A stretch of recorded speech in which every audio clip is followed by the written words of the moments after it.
মাননীয় প্রধানমন্ত্রী, উপস্থিত মন্ত্রীবর্গ, মাননীয় সংসদ সদস্যবৃন্দ, সম্মানিত দর্শকবৃন্দ, সাংবাদিক ভাই বোন, বন্ধুগণ, বিশেষ করে আমার সন্তানরা যারা আজকে এখানে খেলায় অংশগ্রহণ করেছেন এবং দর্শক গ্যালারিতে বসে খেলা উপভোগ করেছেন, আমি তাদের সবাইকে সালাম জানাতে চাই।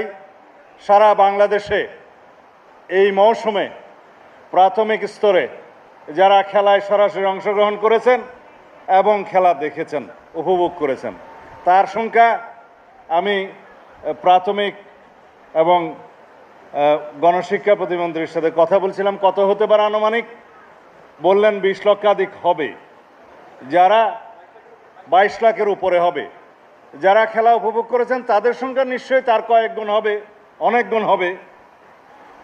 মাননীয় প্রধানমন্ত্রী, আপনি চেয়েছিলেন এটা সুস্থ জাতি গঠন হোক, ক্রীড়ায়, সংস্কৃতিতে এবং আরেকটি ভাষায়, অর্থাৎ বাংলা ইংরেজির পাশাপাশি তৃতীয় একটি ভাষায় আমাদের সন্তানরা পারদর্শী হোক।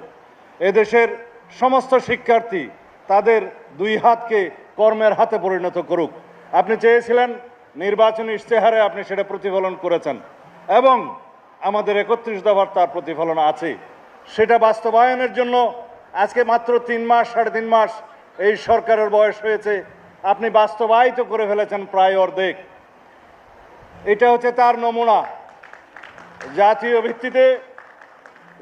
ভিত্তিতে আমাদের সন্তানদের শরীরচর্চা, খেলাধুলায় অংশগ্রহণ, সংস্কৃতি মানসিকতার মধ্য দিয়ে তারা যাতে গড়ে ওঠে এবং বিকাশ লাভ করে সুস্থ মানসিকতার মানুষ হয় এবং শারীরিকভাবে সুস্থ হয়, সুস্থ জাতি গঠন হয়, এইটাই আমাদের সকলের কামনা।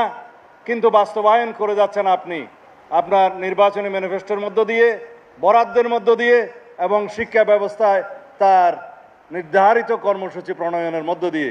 আপনি বলেছেন যে আমাদের সন্তানরা যে কোনো একটা ক্রীড়ায় অংশগ্রহণ করবে তার পছন্দ মতো, যে কোনো একটি কারিগরি ট্রেডে প্রশিক্ষণে প্রশিক্ষিত হবে তার ইচ্ছা মতো, এবং যে কোনো একটি সাংস্কৃতিক চর্চায় সে অংশগ্রহণ করবে, বাংলা ইংরেজির পাশাপাশি আরেকটি তৃতীয় ভাষা শিখবে।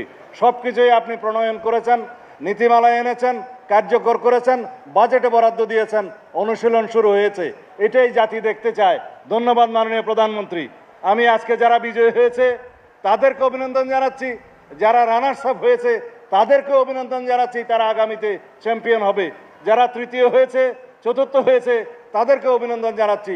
সবাইকে অভিনন্দন জানাচ্ছি যারা প্রাথমিক পর্যায়ে, মাঠ পর্যায়ে থেকে কেন্দ্র পর্যন্ত যারা খেলাধুলায় অংশগ্রহণ করেছে তাদের সবাইকে অভিনন্দন জানাচ্ছি।